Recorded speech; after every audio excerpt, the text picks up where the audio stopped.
explaining the elite Zenin Hay Squad and their curse techniques. So if you're not caught up through JJK chapter 151, this will contain spoilers. And first of all, shout out to Will for sponsoring this video. Thank you for the support, man. Y'all can pause and read all of his questions if you'd like, but we will be covering all of this in the video, so let's get into it. Alright, so first off, the Hay Squad is the strongest squad in the Zenin clan, and it consists of sorcerers that have all been certified to be semi-grade 1 or above. And in this battle, we actually get to see 4 of them in action. So 3 of them are right here. So from left to right here, we have chojuro, jinichi, and ranta. So let's talk about each one. Alright, so first up, let's talk about Chojuro's curse technique, and it is some sort of earth manipulation. As you can see here, he has created these giant hands out of the dirt, right? So is this all he can do? Can he only make hands, or can he shape the earth however he wants? We don't really know. We only get quick glimpses of each of these curse techniques, so we're kind of having to read between the lines here.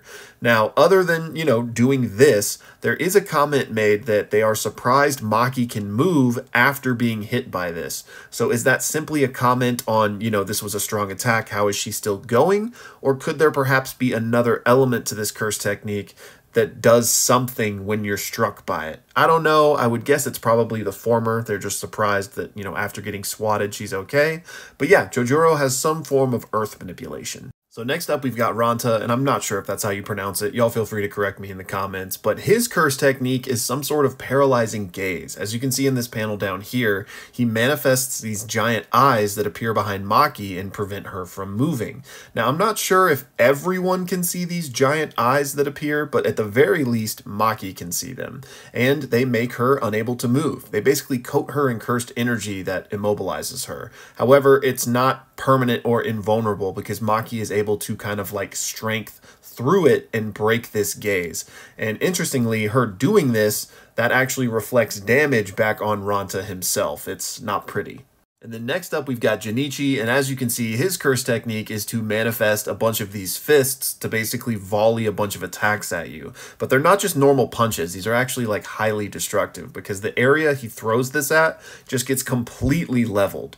Finally, we have Naoya, who is the leader of the Hay Squad, and his curse technique is projection sorcery, the same as his father, Naobito. And I actually have a whole standalone video explaining projection sorcery for anybody that wants an in-depth breakdown.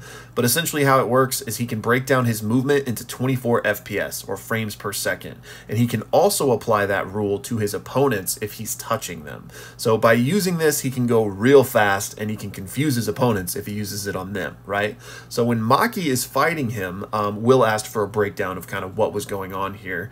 What's happening is she is now, again, awakening with this new body. So she's trying to figure out how to use it properly, right? So she's trying to piece together exactly what Naoya's curse technique is, because she knows he's really fast, but he doesn't really know the ins and outs of how it works.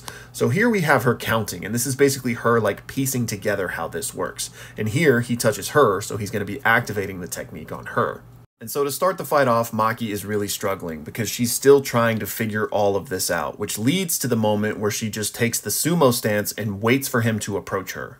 So Naoya does, he touches her again, activating his curse technique on her again, and then he circles back around and comes to strike her from the back. However, she turns around at the last minute and slams him down with one punch. And she says, it's 24 times, isn't it? So what's happened here is she's realized finally how the technique actually works. And with her new heavenly restricted realized body, she is fully capable of moving in 1/24 of a second now that she understands that's what she needs to do. So my interpretation of what happened here is that last time that he activated the technique when she was just standing still, she finally realized it. So she plotted her movements to remain still and then hit him at the last second, catching him off guard. So she knew how to manipulate him with his own technique at this point, and he just didn't expect it. He didn't expect her to be capable of, one, understanding it, or two, being able to pull off those movements once she did.